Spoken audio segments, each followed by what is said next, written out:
গত কয়েকটা মৌসুম স্বপ্নের মতো কাটিয়ে আসা ম্যানচেস্টার সিটির এবারের মৌসুম ভালো কাটছে না। সর্বশেষ 4 মৌসুমে প্রিমিয়ার লিগ জেতা দলটি এবার 15 ম্যাচ খেলে এখনো পর্যন্ত চতুর্থ স্থানে অবস্থান করছে। আর চ্যাম্পিয়ন্স লিগের নকআউটে ওঠাই যেন কঠিন হয়ে দাঁড়িয়েছে তাদের জন্য। তবে এত কিছুর মধ্যেও সুখবর থাকছে দলটির জন্য। মাঠের খেলায় ভালো সময় না কাটলেও অর্থনৈতিকভাবে বেশ ভালো অবস্থানে আছে ম্যানচেস্টার সিটি। সর্বশেষ অর্থ বছরে ইংলিশ ক্লাবটি আয় করেছে 71 কোটি 50 লক্ষ পাউন্ড। বাংলাদেশি টাকায় এটি 10,799 কোটি টাকারও বেশি।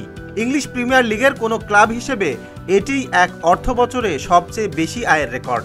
অবশ্য নিজেদের রেকর্ডই ভেঙেছেন তারা। গত অর্থ বছরে 71 কোটি 28 লক্ষ টাকা আয় করেছিল ক্লাবটি।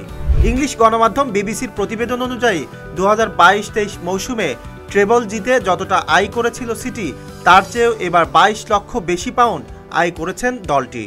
এর একটি বড় কারণ অবশ্য ব্যয় কম হওয়া। গত অর্থ বছরে 1,30,000 পাউন্ড কম খরচ হয়েছে সিটির। এছাড়া বাণিজ্যিক খাত থেকে আয়ও বেড়েছে 33 লক্ষ পাউন্ড। গত এক দশক ধরেই ফুটবল ক্লাবে দাপট দেখিয়ে চলেছে সিটি। এই সময়ে প্রতি বছরই আয়ের দিক থেকে বেশ এগিয়ে ছিল ক্লাবটি। করোনা মহামারীতে 2019-20 মৌসুমে একটু ক্ষতিগ্রস্ত হলেও 2014-15 থেকেই প্রতি বছরই বড় অঙ্ক আয় করছে তারা। এই সময়ে 6টি প্রিমিয়ার লিগ, 5টি লিগ কাপ, 2টি এফএ কাপ ও 3টি কমিউনিটি শিল্ড শিরোপা জিতেছে তারা।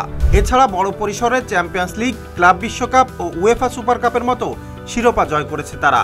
এবারের মৌসুমে বেশ কিছু তারকা খেলোয়াড়কে বিক্রি করে দিয়েছে সিটি। তাদের মধ্যে আছেন Argentine forward Julian Alvarez, defender Joao Cancelo ও স্ট্রাইকার লিয়াম দেলাপ। এই 3 তারকাকে বিক্রি করে দলবদল থেকে 9.28 কোটি পাউন্ড আয় করেছে দলটি।